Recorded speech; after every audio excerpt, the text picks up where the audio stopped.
आज के online class में सभी बच्चों का हार्दिक स्वागत और अभिनंदन है। आज हम लोग कक्षा 11 में संग्रहित काव्य खंड के अंतर्गत महाकवि सूरदास द्वारा विरचित भ्रमर गीत के पदों का अध्ययन करेंगे। यह पद महाकवि सूरदास के प्रसिद्ध ग्रंथ सूरसागर में संकलित है। प्यारे विद्यार्थियों, इससे पूर्व भ्रमर गीत के 2 पदों को हम लोग पढ़ चुके हैं। आज हम लोग इस वीडियो में उसके आगे के पदों को आपसे साझा करेंगे। तो आइए देखते हैं भ्रमर गीत के पद। हमारे हरि हारिल की लकड़ी, मन क्रम बचन नंद नंदन उर, यह दृढ़ करी पकड़ी, जागत सोवत स्वप्न दिवस निशि, कान्य कान्य जकरी, सूनत जोग लागत है ऐसो, ज्यों करुई ककरी, सूतो व्याधि हमको ले आए, देखी सुनी न करी, यह तो सूरति नहीं ले सौंपो, जिनके मन चकरी। प्रस्तुत पद में उस समय का वर्णन है जब कृष्ण ब्रज को छोड़कर मथुरा चले गए हैं और मथुरा जाने के कुछ समय बाद वह उधो के माध्यम से गोपियों को संदेश भेजते हैं। जब उधो मथुरा से ब्रज आते हैं तो गोपियों को जो है योग ज्ञान की बातें बताते हैं। वह कहते हैं कि तुम कृष्ण को भूल जाओ और निर्गुण और निराकार ब्रह्म की उपासना करो। उधो के इन बातों को सुनकर गोपियां जो है बड़े तर्क के साथ उनके योग मार्ग का खंडन करती हैं और प्रेम मार्ग का मंडन करती हैं। इसी का वर्णन प्रस्तुत पद में किया गया है। तो आइए इस पद की व्याख्या को देखते हैं। हमारे हरि हारिल की लकड़ी, मन क्रम बचन नंद नंदन उर, यह दृढ़ करी पकड़ी। यहाँ हारिल की लकड़ी, हारिल एक पक्षी होता है। सबसे पहले इसके बारे में हम आप लोग को बता दें कि हारिल एक पक्षी होता है जिसके संबंध में कहा जाता है कि वह पृथ्वी पर कभी बैठता नहीं है। हारिल त्याग दई धरती, पुन पगुन धरह्यो धरनी के माही, अर्थात वह सदा वृक्ष पर ही रहता है और जीवन भर लकड़ी का साथ क्षण भर के लिए नहीं छोड़ता।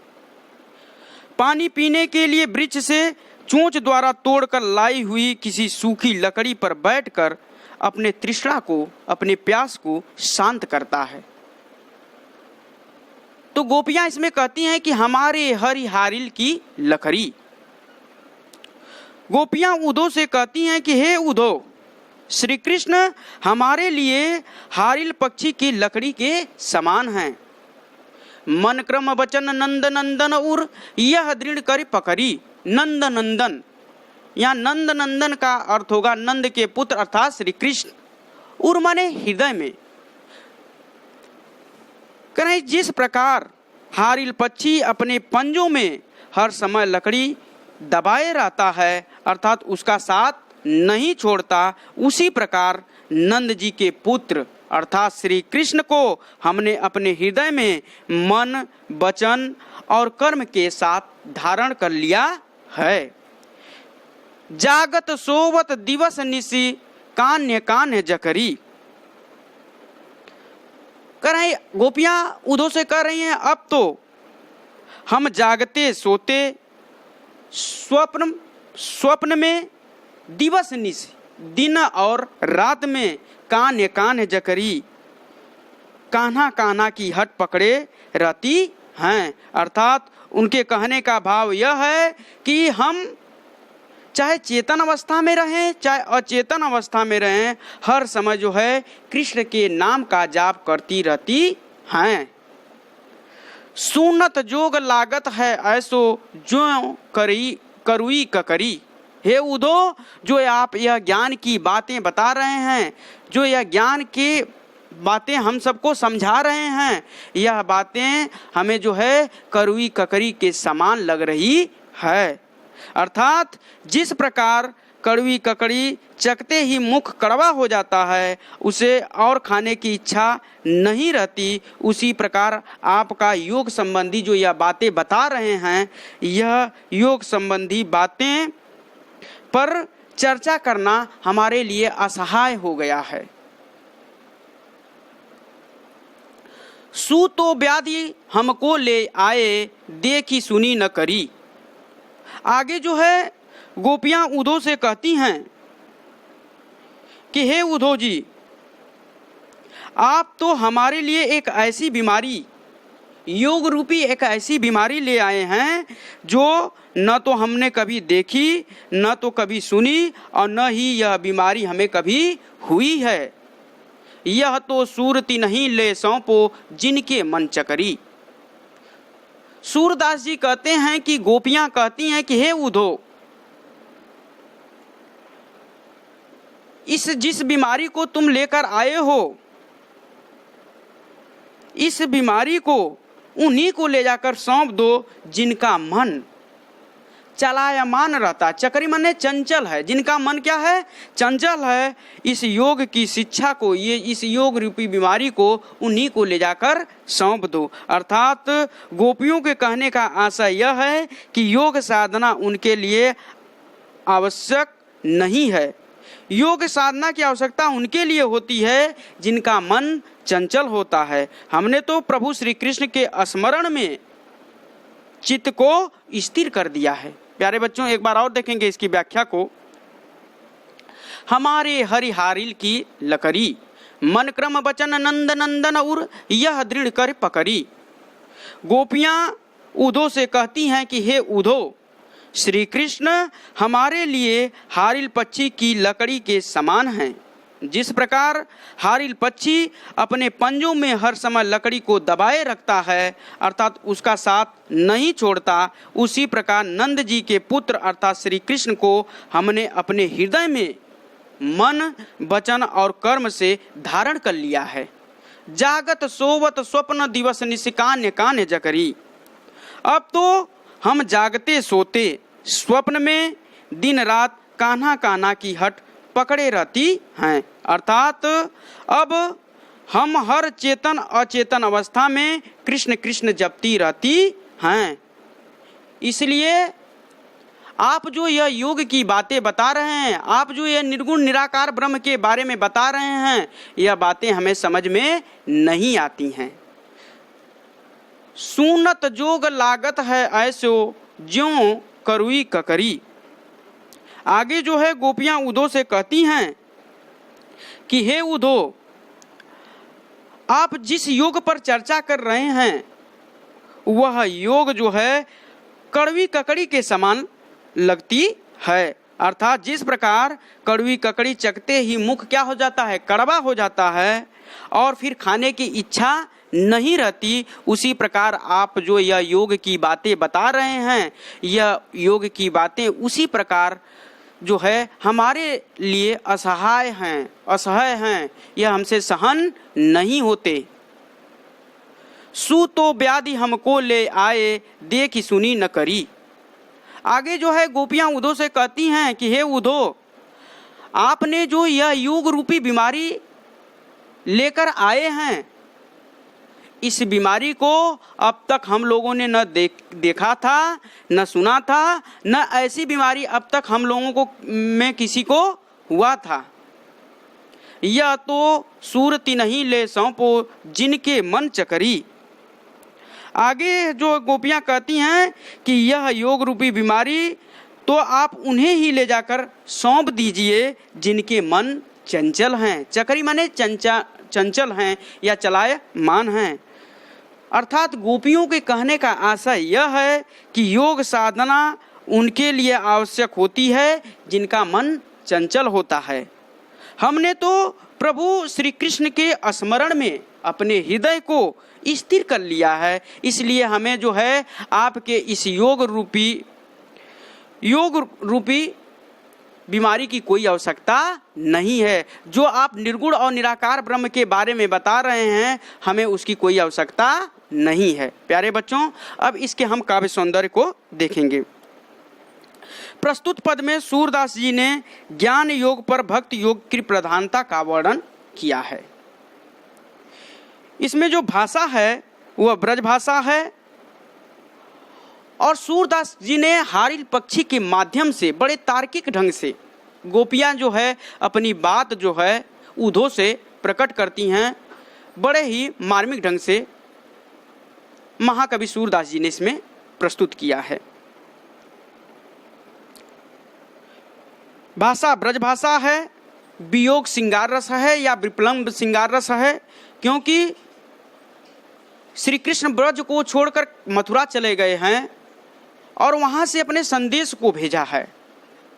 इस प्रकार इस पद में जो है वियोग श्रृंगार रस है, लक्षणा शब्द शक्ति है और छंद जो है गेय पद है। और ये इस पद में यदि हम अलंकार की बात करें तो हमारे हरिहारिल की लकड़ी, इसमें जो है ह वर्ण की आवृत्ति बार बार होने के कारण अनुप्रास अलंकार है। कान्य कान जो शब्द दिया गया है एक ही वर्ण की पुनरावृत्त होने के कारण इसमें पुनरुक्त प्रकाश अलंकार है। सुनत जोग लागत है ऐसो ज्यों करवी ककरी, इसमें जो है उत्प्रेक्षा अलंकार है। इस प्रकार इस पद में जो है अनुप्रास, पुनरुक्त प्रकाश और उत्प्रेक्षा अलंकार है। तो इस प्रकार भ्रमर गीत के इस पद को हम लोग पढ़ लिए। अब देखेंगे दूसरे पद को।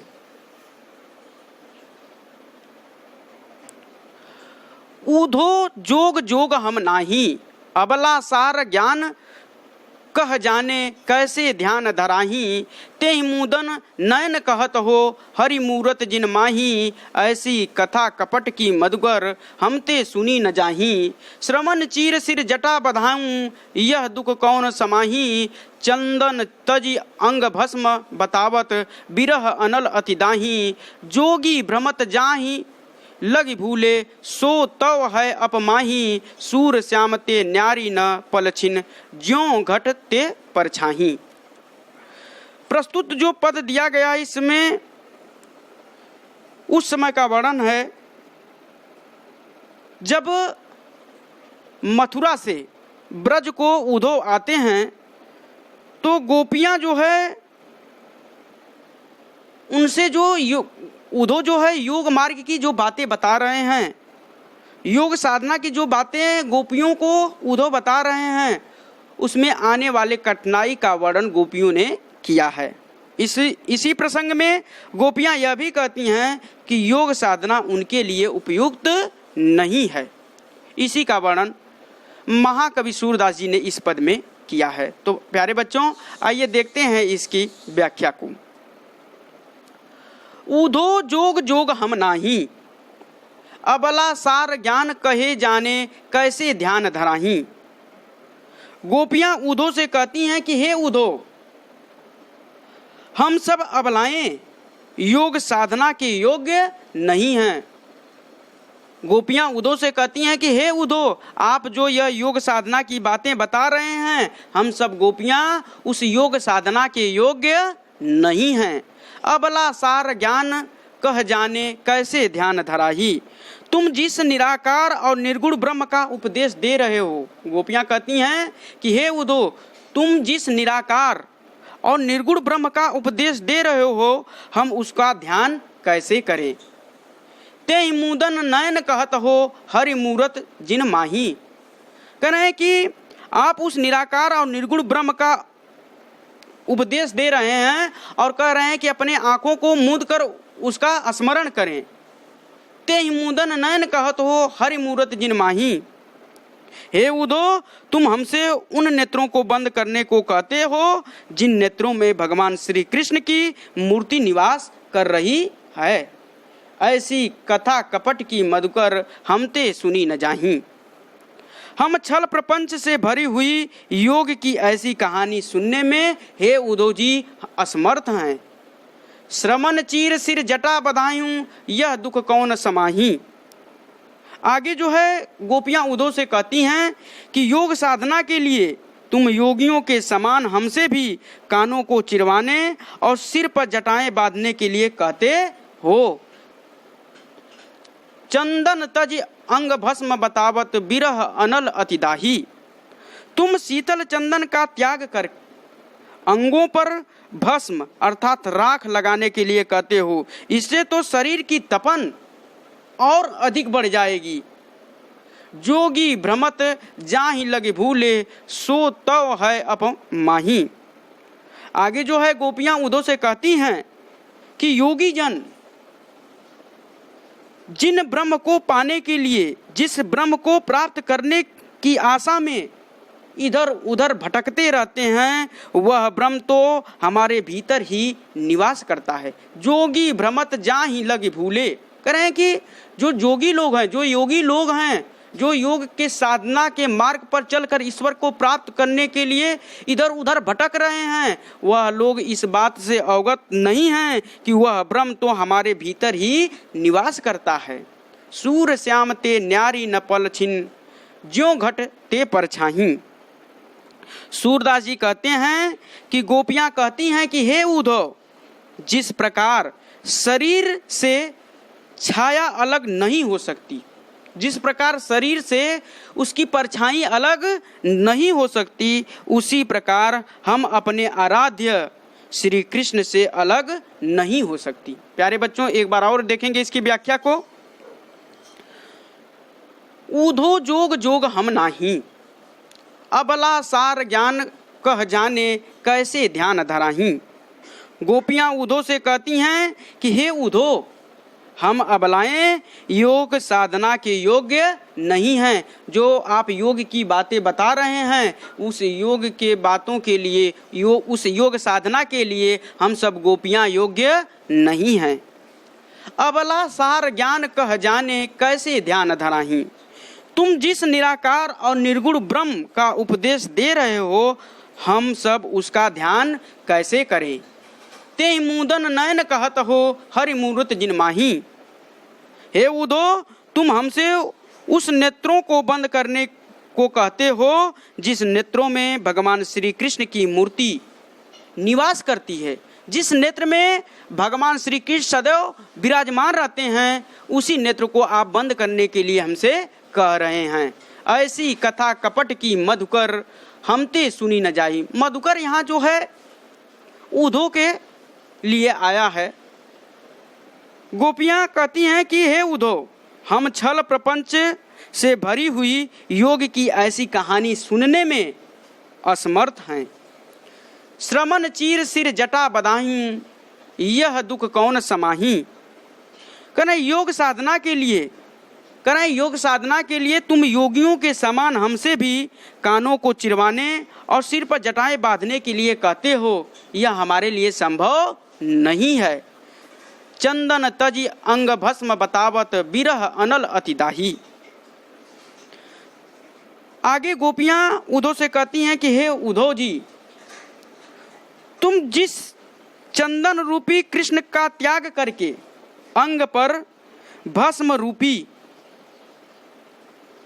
योग साधना लगाने के लिए कहते हो, इससे तो शरीर की तपन और अधिक बढ़ जाएगी। चंदन तजी अंग भस्म बतावत। गोपियां उद्धव से कहती हैं कि हे उद्धव जी, आप जो है शीतल चंदन का त्याग कर कर आप जिस भस्म को लगाने के लिए हमें कहते हैं, वह भस्म तो हमारे शरीर की तपन को और अधिक बढ़ा देगी। जोगी भ्रमत जाहि लग भूले, सो तो हैं अपम माही। करें कि योगी लोग, योग साधना करने वाले योगी जिस ब्रह्म को प्राप्त करने के लिए इस संसार में इधर उधर क्या करते हैं, भटकते हैं। भ्रमत जाहि लग भूले। करे इस संसार में इधर उधर भ्रम के मारे इधर उधर भटकते रहते हैं, सो तो है अपमाही। वह ब्रह्म तो हमारे भीतर ही निवास करता है, लेकिन वो लोग अपने अज्ञानता के कारण, अपने अज्ञान के कारण उसे देख नहीं पाते हैं। सूर श्याम ते न्यारी न पल छिन, ज्यों घटते परछाही। सूरदास जी कहते हैं कि गोपियां कहती हैं कि हे उद्धव, जिस प्रकार शरीर से छाया अलग नहीं हो सकती, जिस प्रकार हमारे शरीर से हमारी परछाई अलग नहीं होती, उसी प्रकार हम अपने आराध्य श्री कृष्ण से अलग नहीं हो सकती। प्यारे बच्चों, अब इस पद के हम काव्य सौंदर्य को देखेंगे। इस पद में श्री कृष्ण के प्रति गोपियों के अनन्य प्रेम तथा उद्धव की योग साधना की निरर्थकता पर महाकवि सूरदास जी ने प्रकाश डाला है। इसमें जो है वेदांत दर्शन की झलक स्पष्ट रूप से परिलक्षित होती है। भाषा जो है इसमें ब्रज भाषा है, वियोग श्रृंगार रस है, लक्षणा और व्यंजना शब्द शक्ति का प्रयोग किया गया है, माधुर्य गुण है, गेय पद है। यदि हम इस पद में अलंकार की बात करें तो इसमें जो है यमक अलंकार, उदो जोग जोग हम नाही, इसमें जोग जोग शब्द का 2 बार प्रयोग हुआ है। ये एक जोग का अर्थ योग साधना से है और दूसरे जोग का अर्थ योग्यता से है। इस प्रकार दोनों शब्दों का अर्थ अलग अलग होने के कारण यहाँ पर जो है यमक अलंकार है। इसमें जो है रूपक अलंकार है और दृष्टांत अलंकार का भी प्रयोग किया गया है। इस प्रकार इस पद में यमक, रूपक और दृष्टांत अलंकार है। तो प्यारे बच्चों, आज के इस वीडियो में हम लोग भ्रमर गीत के 2 पदों को इसमें पढ़े हैं। इन दोनों पदों से संबंधित जो व्याख्या की PDF है आपको इसी वीडियो के डिस्क्रिप्शन में मिल जाएगी, आप वहां से डाउनलोड कर सकते हैं। यदि आज की यह वीडियो आपको पसंद आई हो तो इसे ज़्यादा से ज़्यादा अपने दोस्तों में शेयर कीजिए, जिससे कि ज़्यादा से ज़्यादा बच्चे इसका लाभ ले सकें। धन्यवाद।